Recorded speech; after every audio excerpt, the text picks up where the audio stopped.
Hello and welcome to State of the Economy. Today we have with us Dr. Ashok Gulati, a very well-known agriculture economist and currently chair professor at ICRIER. Welcome to Ashok Gulati. Thank you. Please tell us what you have learned or understood about the new agriculture policy which the Modi government is going to implement throughout the country, and one has learned that it is based on the Gujarat experience where you've done a lot of research. Could you just give us, our audiences, a sense of what are the contours of this new agriculture policy? You know, if you look at the manifesto of BJP, if that is an indication what is going to unfold, and what the Honorable Agriculture Minister also has been talking about, 2-3 things are coming out very clearly. The cabinet meeting that they had yesterday was also talking about stabilizing farmers' income first. Now, there are different ways to do that. This has been Narendra Modi's, in all his public rallies, that's right. He has single been most important about, point. Yeah. You know, and that's a fact that farmer faces very high level of uncertainty. Okay. One coming from weather and the other coming from markets. Yeah. So prices can be very volatile. Onion prices can be 5 rupees a kg or 50 rupees a kg. Yeah. And there could be hailstorms or drought or El Nino is coming or all these things. And as you're saying it, farmer suicides continue in Maharashtra. That's right. And several other states. So you have to stabilize the farmer's income. That is the first objective. Now, it can be done by creating a fund initially, which is what we had recommended in CACP. It should be called an insurance/income stabilization fund of 5,000 crores. So that you can also stabilize consumer prices at that time. For example, when onion prices went to 80 rupees a kg or 100 rupees a kg, government keeps running around what to do, how to do. That fund can be utilized to import, airlift, or quickly stabilize the prices.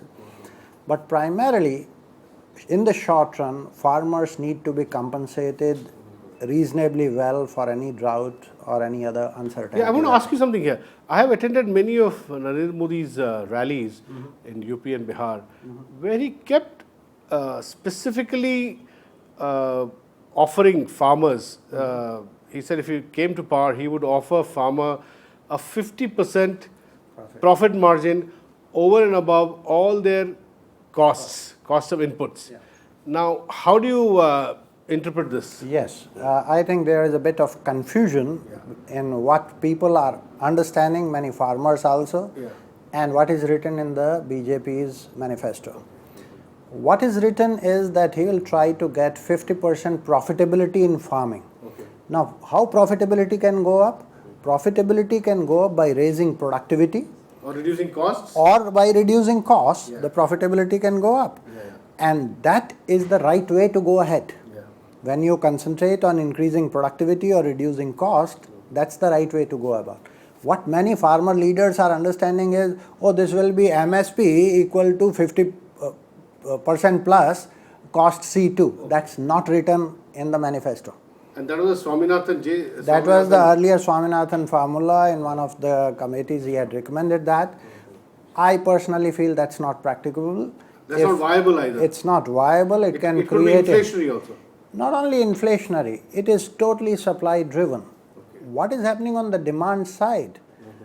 If supposing you keep giving them and they keep producing more of rice and wheat and less of fruits or vegetables or other products, there will be greater inflation there and there will be no demand for rice and wheat and government will be saddled with 100 million tons of stocks. So, demand cannot be ignored in the pricing formula. So, I think that's the reason why the earlier government had not accepted the Swaminathan formula. And this government has been smart. It said, the BJP manifesto says 50% profit, not price will be, MSP will be 50% above cost. That's not what is there. Yeah, and I remember you once telling me that even in the current system of MSP, which increases on average, whatever, 15 to 20% has been increasing in the last 4-5 years, every year, price given to farmers. even when you implement that, you find that in some states, because of lack of productivity, the MSP itself barely meets their costs. Now, if you follow this formula of 50% over and above input, the many states which are less efficient will have to be paid a higher price than other states which are efficient, right? So that goes totally against the concept. More inefficient you are, lesser your productivity, higher the price you will get. This is perverse, and that will be a disaster for the country. So it cannot be followed like that. You know, the issue is how to raise productivity. That is the key thing in agriculture in the medium to long run. And what's your experience, say, in Gujarat? You've done a lot of research in the way agriculture evolved in Gujarat in the last decade, which most people feel is one of the key successes of the Modi government, much more than on the industrial side. You know, in industry, many states have got 8 to 10% rate of growth. But the real Gujarat model, if somebody has to understand, is what happened in agriculture. And unfortunately, that was not discussed too much in the election debates. People discuss manufacturing, which is done well everywhere. That's right. But I feel personally that people voted for him in Gujarat 3 times. It's the large votes come from rural areas. Yeah. And agriculture GDP in Gujarat over the decade 2001 to 11 increased by 9.8% per annum. That is the average rate of growth, which is 3 times higher than the all India rate of growth in agriculture, which was 3.3%. So what was the secret? Now, I think 3-4 things, takeaways that we can take, and if that is an indication, which the Honorable Agriculture Minister has said, that he will try to replicate Gujarat model to the extent possible at an all India level. First, the big turner in Gujarat's agriculture was BT cotton. So the technology. We have to be careful, whatever best technology is there, try to get that. But the technology needs a cradle, it needs a base. And that is where Mr. Modi tried to give irrigation. Through check dams, that's the only state perhaps where the groundwater table is coming up. So he recharged.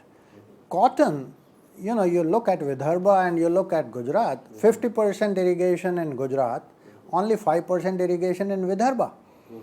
Productivity of cotton is double in Gujarat than in Vidarbha. Because water tables have come up. And water table has come up. How much? Yeah, it gives an idea. Well, I don't have the exact number how much, but that he did. Then Jyotigram, he separated out the feeder. He gave 8 hours electricity for irrigation and 24 hours, 7 to households. That created. But there is an extension role here. Krishi Mahotsav, the one that he started, I think 250 Krishi Raths that he prepared. He bifurcated the university into 4 universities, asked them to compete, and they go to all 18,000 plus villages of the Gujarat, giving them what the latest technologies are.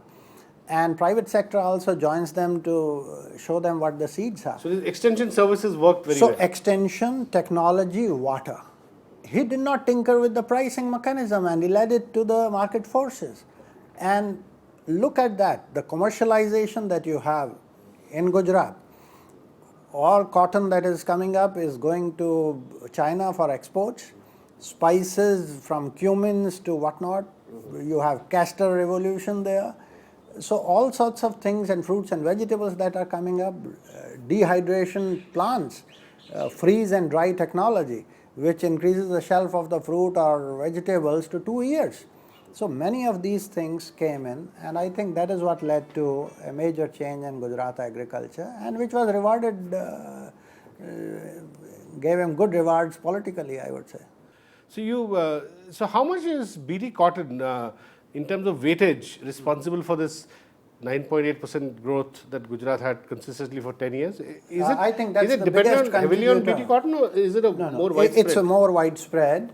BT cotton has the largest chunk where the biggest change came in, right?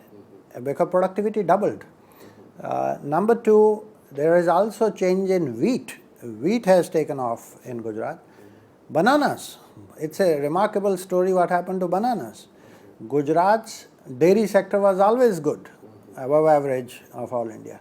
That has been a history. Yeah. So there were some strengths, but there were certain new things all these spices, cumins and others that have come in. It's a remarkable story. And there's a lot of role of technology there also? I think overall commercialization and the irrigation, I think his main focus was on trying to provide water. And I have yet to hear from any other chief minister in the country, and I heard Mr. Modi at that time when he was the CM saying that we want more crop from every drop of water. Now, if that is your focus, then definitely I think he is thinking way ahead. Instead of just increasing productivity per hectare, he is thinking of productivity per unit of water. And I think that's a great vision, because this country is going to be very short of water. So do you feel that this productivity based on how much water you use, this is the centerpiece or would be the centerpiece of the national agriculture policy or the approach to agriculture at the center now? Sure. If you look at the BJP manifesto, go back there, what is written there is that they will try to give irrigation to every farm. Now, that's a very ambitious project.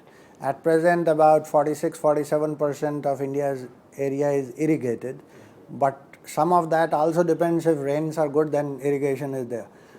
Real assured irrigation is not more than 35 to 40%.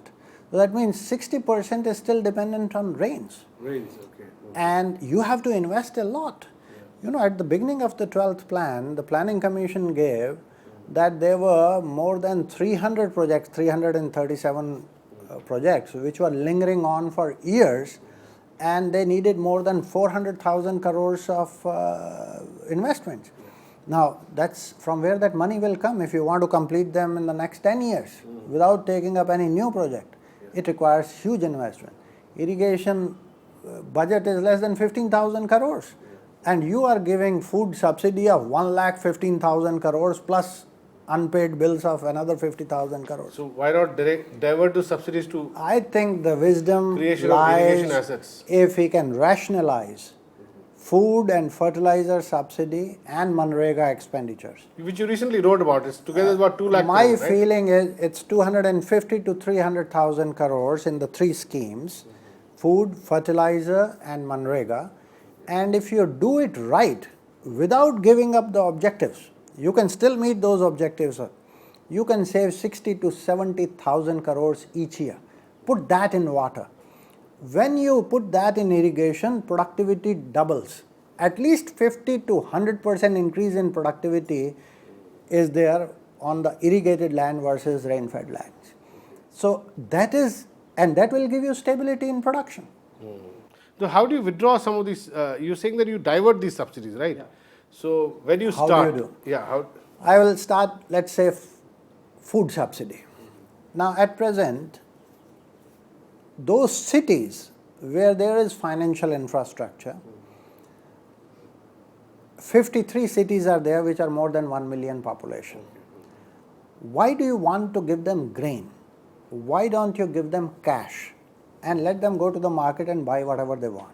You can put a condition, where send people your have bank children accounts, conditional easy cash transfer. Technology can be used to So that can be reach UID, them, yeah. because there is a 40% leakage today. Now you have to plug that leakage, and that can be done through UID route and through accounts. To begin in the cities. In the cities. Okay. Second, why are you giving food to the farmers? When you say 75% of the rural population will be given subsidized food, they are the producers of food. Yeah. Okay. So first they bring everything to you, And the moment government touches, the cost goes up 50%, then you give it back to them. Can we come back? This is very interesting. We'll come back to this, but after a break. Sure. Please don't go away and keep watching RSTV.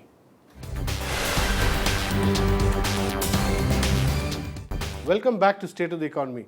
We are having a conversation with agriculture economist Dr. Ashok Gulati. You were saying something very interesting about how we could save from some 300,000 crore worth of subsidies which go towards fertilizer and food and Manrega. If you keep Manrega aside for the moment, you said food subsidy, we are giving 2 rupee rice or wheat to farmers when he's producing it. That seems absurd. So what exactly is the solution there? Solution is very simple. that all those who are farmers, they are producers of food. Take the case of wheat. Now, they produce it, they are selling you at a MSP of, let us say, 14 rupees. But the moment government touches wheat, the economic cost of that wheat goes to 21 to 22 rupees a kg. Including all the storage costs, FCI, the FCIs, labor, the inefficient FCI whatever. handling, etc. Yeah. Now, you say, okay, I am going to give to the farmer not 14 rupees, but the difference between, let us say, 18 rupees and 2 rupees. So, farmer will be very happy. Yeah. Right? And then he can go to the market and buy whatever he wants to buy. And you are saving 4 rupees because you are not incurring that cost. So, to the producers of food, you say you are going to give cash compensation. Basically, you're saying that there's no need for farmers to physically, for the government to lift all the grains, bring it to FCI and then again give it back to the farmer at 2 rupees. And you don't have infrastructure to do that. Yeah. You are wasting food in that process.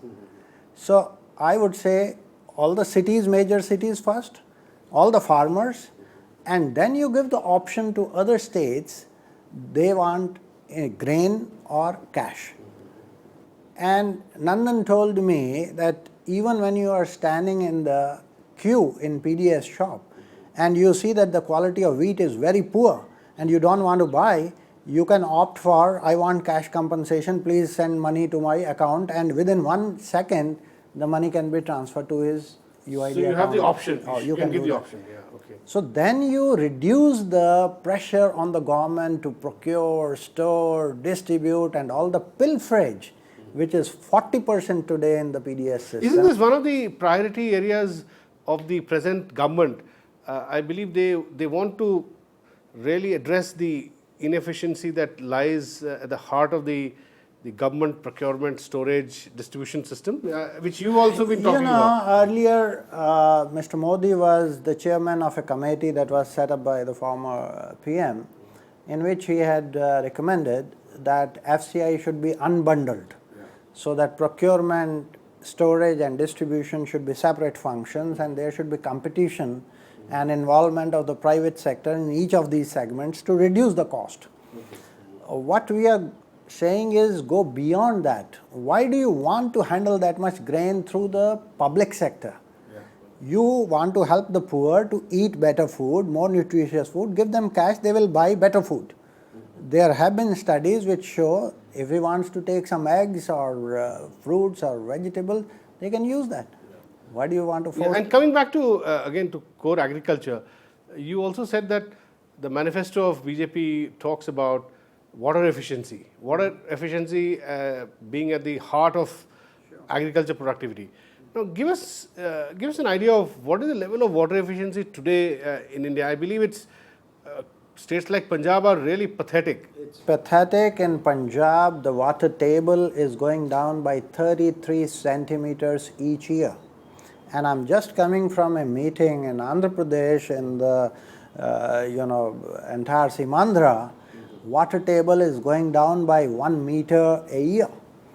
So these are unsustainable models where we are producing, like in Punjab, paddy cultivation and taking all the groundwater. I think we have to shift that to 1 million hectare has to be shifted to the eastern belt. Now you have to give them an alternative option.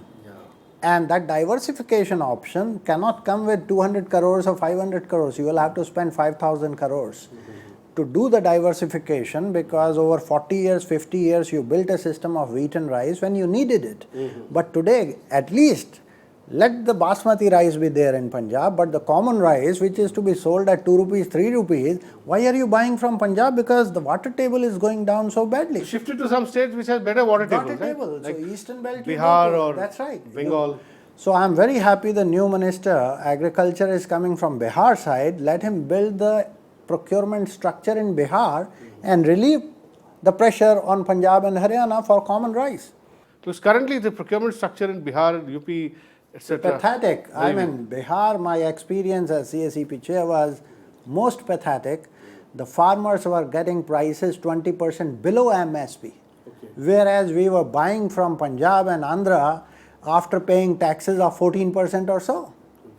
So look at the inequity in the system. So tell me, Dr. Gulati, now the sense I'm getting from you is, while Mr. Modi may have succeeded in working things in Gujarat, but if you look at the all India scenario, the challenge is humongous.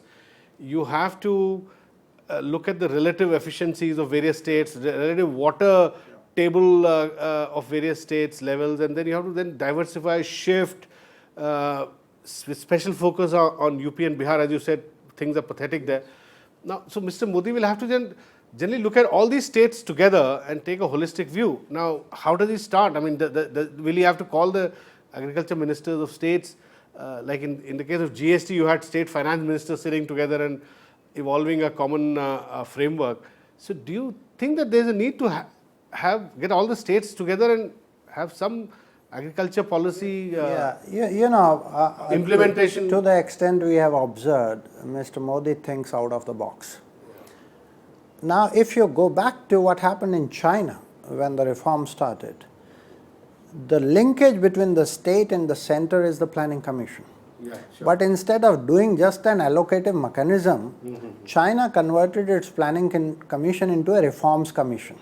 Okay. How to do reforms and empower them to work with the states and show what you can deliver. So you actually go out and demonstrate. That's right. So you prototype, do experimentation first, only then it can be scaled up.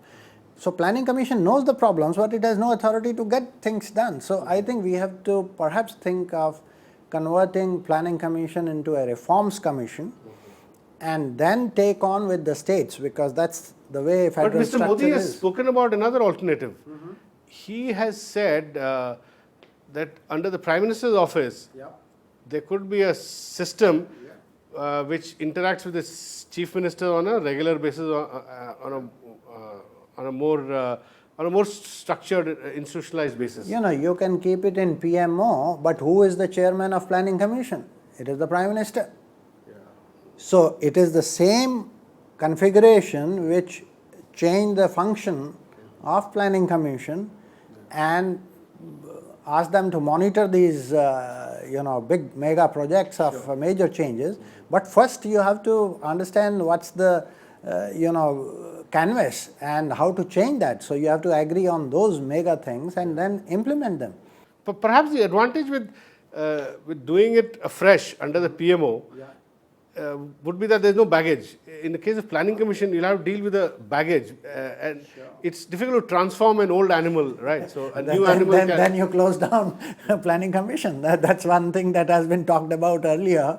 But Planning Commission, if it has to do the job of only allocating resources by Gadgil formula, that 5 people can do. Why do you have this huge mechanism?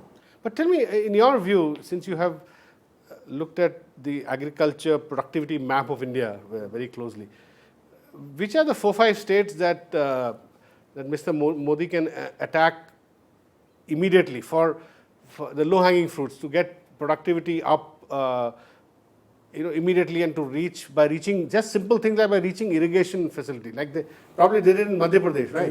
Not even reaching irrigation facility. Eastern UP and Bihar are sitting ripe, low-hanging fruits for a second green revolution in India, which will give you food security in cereals for the next 20 years.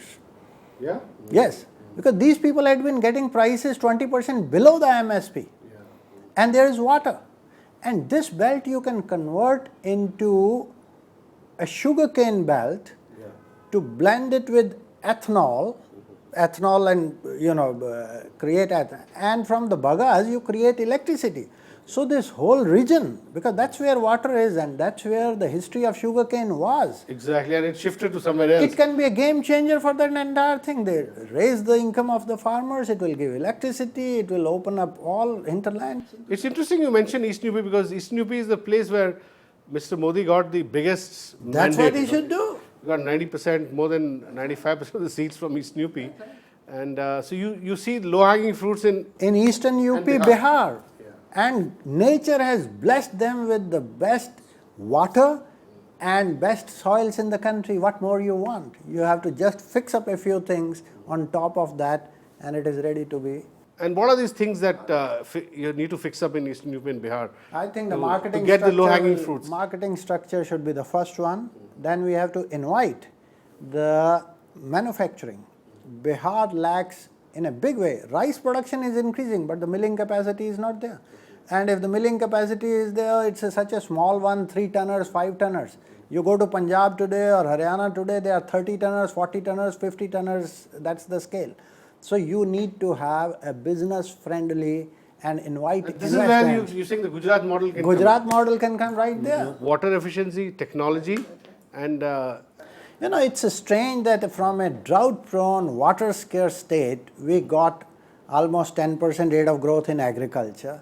And those which are floating on water, we are getting UP's rate of growth for the last 10 years in agriculture is almost 2%.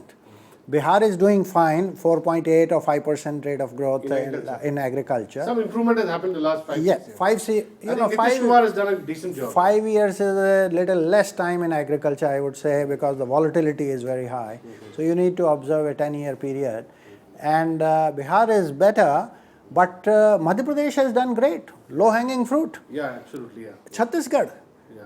Rajasthan, they are all getting more than 7% rate of growth in agriculture for the last 10 years. So, thank you very much, Dr. Gulati. We'll wait and see whether Bihar and UP farmers, for them, whether अच्छे दिन आएंगे या कब आएंगे. So, Whether Mr. Modi can unlock the doors to prosperity. thank you very much for talking to us. That's all we have in this edition of State of the Economy. We'll be back with you next week. Thanks for watching.